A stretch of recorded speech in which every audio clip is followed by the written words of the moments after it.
Headed into the 2026 season, the Chicago White Sox have been linked to two future Hall of Fame pitchers who could possibly be added to the roster. I mean, maybe one of them.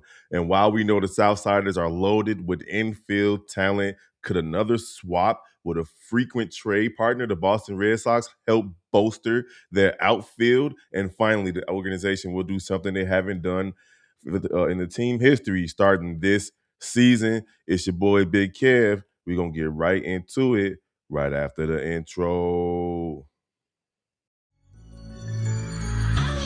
Welcome to Chicago White Sox Central, your number one place for all Sox news and content.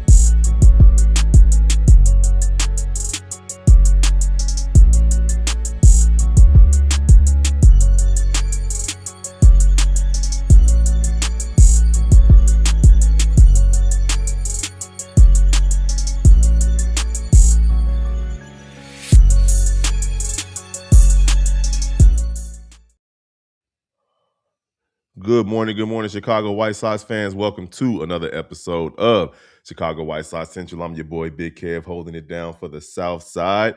And y'all already know what to do, man. Hit me up at Big Kev from the Shy, Big Kev from DACHI, Sox Central Pod, and Shy White Sox Central at gmail.com. We're going to get right into this content, man. The Chicago White Sox starting rotation looks to improve this season. Shane Smith, he should be able to build on a solid all-star season from a season ago, and Davis Martin looks to be healthy and ready to go. And newly acquired Anthony Kay, he'll try to see where he fits in. And of course, we got Hagen Smith and Noah Schultz waiting in the wings. But with all that being said, this team could very well use a wily veteran pitching presence in the clubhouse. Look no further than either Justin Verlander, former Chicago White Sox killer with the Detroit Tigers, and or Max Scherzer. They are both available, and it's possible that the Chicago White Sox could look at one of them and add one of them to the team to provide a steady veteran leadership in the starting rotation. Now, Justin Verlander, he listen, if I had to choose, I would probably choose him. Now, he will be 43 coming into the season, but don't let the age fool you. Just like in football and basketball, some of these people are just playing really well way past their prime years, and Justin Verlander is one of them. Look, if last season is any indication, he still has a lot in the tank. While he was just 4-11 last year, he did post a 3.85 ERA with 137 strikeouts across 152 innings with 29 starts. So he does play healthy, he does strike players out, and he does keep that ERA below 4. And look, in his final 14 starts of the season, he gave San Francisco a 2.99 ERA with a 1.30 whip. That is slightly above average, and that 2.99 ERA is huge. That would be great for the Chicago White Sox starting rotation to have someone like Justin Verlander on the roster. Now, at 41 years old, Max Scherzer didn't pitch quite as well as he would have liked, and he didn't pitch as well as Verlander for the Toronto Blue Jays last season. In 17 starts, he recorded a 5.19 ERA and a 1.29 whip. Now, that whip is still pretty good, but he did strike out at least one batter per inning, and he showed up in the postseason. During the Toronto's run to the World Series last year, Scherzer pitched 14 in the third innings to the tune of a 3.77 ERA. So maybe he can build off that postseason run, bring it into the regular season, and provide the Chicago White Sox with a little veteran leadership in the clubhouse. But if I'm taking either one, if I'm Chris Getz and considering making a run at either one of these guys, it would be Justin Verlander as my choice. While both he and Scherzer would offer a wealth of experience and knowledge by way of Cy Young wins, World Series appearances, and so on and so forth, Verlander appears to be a better fit for the Chicago White Sox starting rotation. But I don't know. Let me know what you guys think in the comments. Should the Chicago White Sox go after Justin Verlander or Max Scherzer to provide veteran leadership, if, of course, they're willing to come play for a rebuilding team? And maybe they come sign here, prove they can still do it, and get traded later in the season. Who knows? But let us know what you guys think in the comments. Now, it's no secret that the Chicago White Sox and the Boston Red Sox are no strangers to striking deals with one another. last winter. The team made a blockbuster trade for Garrett Crochet, which landed Chicago White Sox multiple prospects, including Kyle Till and Braden Montgomery. Look, they even made a couple of lesser trades involving Cam Boozer, Chris Murphy, and Ronnie Hernandez also last season. So the White Sox superfan and writer for Sports Markery, Shy Sox Mike, and he's a great follow on Twitter, so hit him up. Is proposing that the Chicago White Sox and the Red Sox revisit the bargaining table once more to consider swapping weaknesses for strength. Now, what are those weaknesses and strengths? Well, it's well known that the Chicago White Sox have a bevy of youth and a bevy of wealth at the infield position. Kyle Till, Edgar Quero, and they're a solid young catching duo. They're going to pay dividends for the Chicago White Sox for many years. Kosin Montgomery, Miguel Vargas, Chase Mydroff, Lennon Sosa, and Munitaka Murakami. They're all a part of the Chicago White Sox rebuild, and they're part of their core going forward, and they're all infielders. Not to mention the incredible farm system that's littered with top 100 MLB farm system prospects. The Chicago White Sox are sitting on a gold mine at the infield. The outfield, though, it leaves a lot to be desired. Braden Montgomery notwithstanding, we know that he's going to be a stud. He's been killing it down in the minors. After trading away Luis Robert Jr., the Chicago White Sox are very, very thin at the outfield position, be it center field, right field, left field, what have you. That's where the Boston Red Sox come in. For as good as the White Sox are with infield talent, the Red Sox are just as good, if not better, in the outfield. Look, they have right fielder Roman Anthony. He's a future superstar. He's a fan favorite out there. Sadanye Rafaela is a gold glove center fielder. And Jaron Duran is a fan favorite left fielder for Boston. And there are rumors, though, that he's being shopped.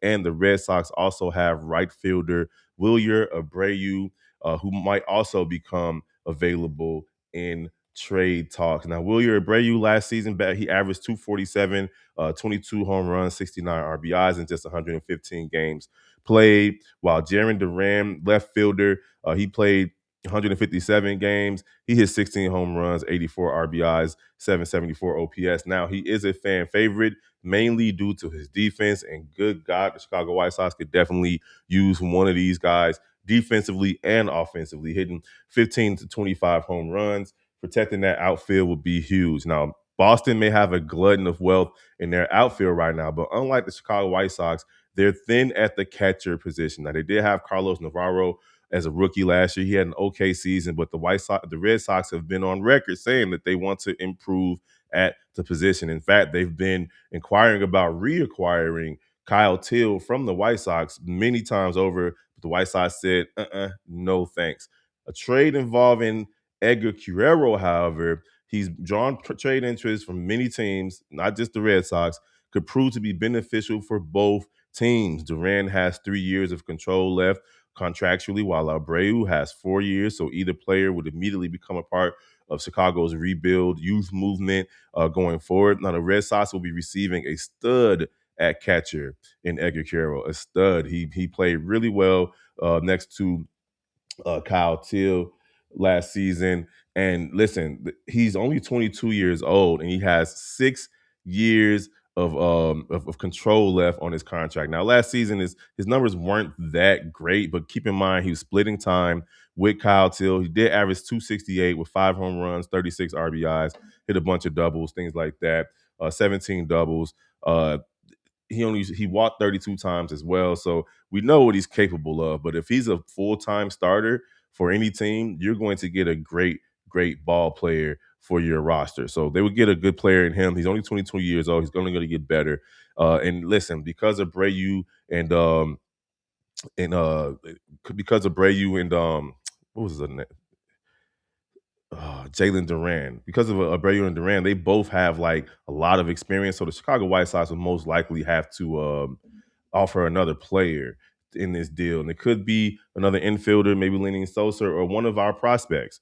Who knows? But I say it's worth it if it's going to improve the outfield. But you guys let me know what you think in the comments. Should the Chicago White Sox and Boston go back to the talks to the trade tables and talk another deal? Edgar Quero, while we do love him here on the South Side, Kyle Till is obviously the better player in my opinion. And we can get one of those guys from the outfield, man. I would like to see Abreu or Duran, honestly, either one of those guys. But Abreu stands out a little bit more to me. All right, finally, the Chicago White Sox are going to do something this season they've never done before. The team has decided to feature a jersey patch sponsor on their jersey, and the honor goes to the CME Group as they've signed a multi-year contract to advertise with the Chicago White Sox. So, Chicago White Sox executive vice president Brooks Boyer had this to say: in a perfect world, you find someone who shares a lot of your same values, a lot of your same corporate values, and commitment to Chicago. Being from here, if you're going to go on the White Sox uniform, in terms of the patch, which is 125 years old, and no one has done it before, you certainly have to have some sort of connection to the city. There were opportunities to work with other companies. Those who were turned down by the White Sox. They're also coming off three straight 100-year losses, so it slowed them down a bit. But under the terms of the deal, the CME Group logo will be featured on the home, road, and alternate jerseys, including the MLB Nike City Connect uniform for all spring training, regular season, and hopefully postseason games. In addition to the jersey patch, CME Group receives prominent fixed signage behind home plate during home games at Rate Field, as well as home games at Rate Field, as well as other promotional opportunities on the home pinstripe uniform. The blue logo will be set against the white background on the back border with the CME in black lettering. So look, who knows, man? Perhaps this team finally getting with the times, putting some patches on the jersey, and allowing the team to come and step into the future. It'll help them become more competitive later on. Who knows? But let us know what y'all think in the comment, man. Is this something? Are we are we messing with too good of a thing here? Are we adding issues here? I know baseball is one of those sports. It's purest sport. So are we messing up by putting a patch on our jerseys, or is it just a sign of the times? Let us know what y'all think in the comments. But you know what it is. It's your boy Big Kev, man. Hit us up. You know, you know where to find me at Big Care from the Shy, Big Care from DACHI. You can follow us at Sox Central Pod. And of course, Shy White Sox Central at gmail.com. Hit us up with an email. We'll definitely like to do a mailbag episode. Appreciate Big Mike and Hayes as well. Don't forget to follow the rest of the Chi-Town Sports family.